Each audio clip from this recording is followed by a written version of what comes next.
ریاست ورجینیا کی Fairfax county میں واقع ہنٹلے میڈوز پارک کئی اقسام کے پرندوں کا گھر ہے۔ اینا اور ان کے شوہر جیف نیک 588 ہیکٹرز پر محیط اس دلدلی زمین والے علاقے کے قریب ہی رہتے ہیں۔ تیاری میں مصروف اینا کہتی ہیں کہ وہ اس سالانہ گنتی میں کئی سالوں سے حصہ لے رہے ہیں۔ میں مستقبل میں بھی ان پرندوں کو دیکھتے رہنا چاہتی ہوں اور اس طرح میں اس سلسلے میں مدد دے سکتی ہوں۔ سال کے پہلے دن صبح سویرے دوربینوں اور پرندوں کے بارے میں کتب سے لیس دوسرے رضاکار بھی ان سے مل جاتے ہیں۔ پرندوں کا مشاہدہ یا برڈنگ امریکہ میں دوسرا پسندیدہ ترین مشغلہ ہے۔ ریس میں دنیا بھر میں ہونے والی ایسی مہمات میں حصہ لے چکے ہیں۔ یہ خوبصورت ہیں اور انہیں دیکھنا اور ان کے بارے میں جاننا انتہائی لطف انگیز ہے۔ اینا پرندوں کی ان اقسام کا ریکارڈ رکھتی ہیں جنہیں گروپ شناخت کر چکا ہے۔ رتھ گیٹس کو ایک ایسا ایگریٹ نظر آیا ہے جو عام طور پر سردیوں میں پارک میں نظر نہیں آتا۔ یہاں پرندوں کی ایک حیرت انگیز ورائٹی پائی جاتی ہے۔ وہ اور ان کا 12 سالہ بیٹا جوئل پہلی مرتبہ کرسمس برڈ کاؤنٹ میں حصہ لے رہے ہیں۔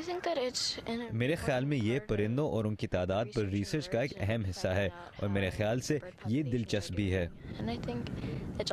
یہ سب اور بھی دلچسپ ہو جاتا ہے جب یہ کبھی کبھار نظر آنے والا مرلن اور ایک اور پرندہ ایک دوسرے کا تعاقب کرتے ہیں۔ ریس میں اپنی دوربین اور فون کے کیمرے کی مدد سے چھوٹے شکرے کی تصویر لیتے ہیں۔ ہنٹلے میڈوز میں کبھی کبھار نظر آنے والا مرلن دنیا کے تیز ترین پرندوں میں سے ایک ہے۔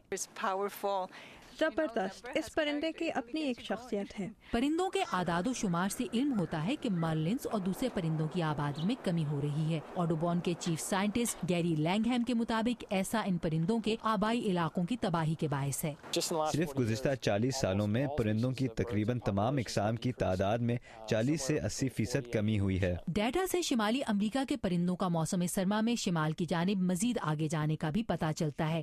گیری لینگہیم کی رائے میں اس کی وجہ ماحول میں تبدیلی کے سبب درجہ حرارت میں ہونے والا اضافہ ہے۔ درجہ حرارت کے بڑھنے کے باعث آنے والے سالوں میں ہمیں پرندوں کی مختلف موسموں میں ہجرت کی رینجز میں مزید تبدیلی نظر آنے کی توقع ہے۔ ایک صدی سے زائد عرصے کے دوران کی جانے والی گنتی سے ملنے والی معلومات سے سائنٹسٹ کو ناپید ہونے کے خطرے سے دوچار پرندوں کی شناخت میں اور ان کے ماحول کو بچانے میں مدد ملتی ہے۔ اینا کے مطابق یہ اس لیے اہم ہے کیونکہ انسان اور جنگلی حیات ایک ہی ایکو سسٹم پر انحصار کرتے ہیں۔ اگر ہم قدرتی ماحول میں جنگلی حیات کی حفاظت کریں تو ہم خود اپنی حفاظت کریں گے۔